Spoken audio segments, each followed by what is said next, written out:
In order to understand dynamic update and dynamic insert behavior, let's observe the current implementation. As part of the current implementation, we created an object and we updated an object after saving it. That means here we are inserting it and here we are updating one of the properties.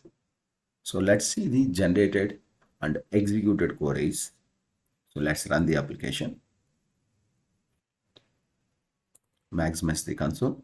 Here, if we see it, the insert query ran with all the columns and update query also ran with all the columns. Is it really required? It is not required. For example, if we have more than 10 or 20 properties, then those are also get updated. With this, the database performance might be impacted and these are unnecessary. Here we updated only the age. So I don't want to see any other columns to be updated again because those are the same values that are having in the database as well. So in order to do that, we need to annotate the person object with dynamic update.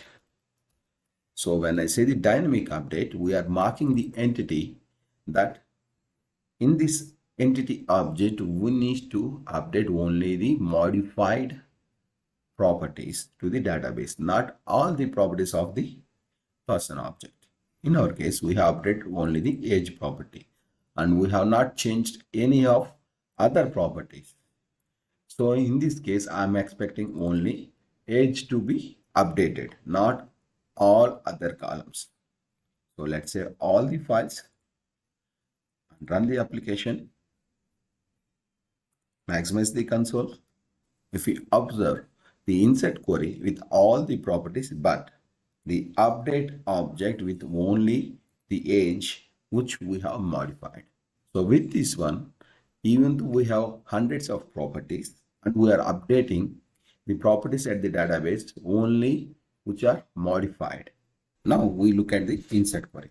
So what I mean is, for example, if I don't set the PAN number at the starting and I saved the object, so whether the insert query which was generated JPA is having PAN number or not. Let's comment this line, piece of line. So by default, the object is null and the PAN number will not be set. Now let's run the application. If we check the insert query is having PAN even though it is having null value. So how are you going to avoid that? Because unnecessarily we are inserting data. For example, if we have hundreds of columns or more than 100 columns and inserting dummy null values doesn't make any sense.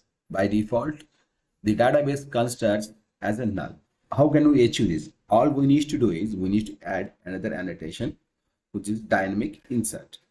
So once we add the dynamic insert, it will consider only non-null values to be part of the insert query.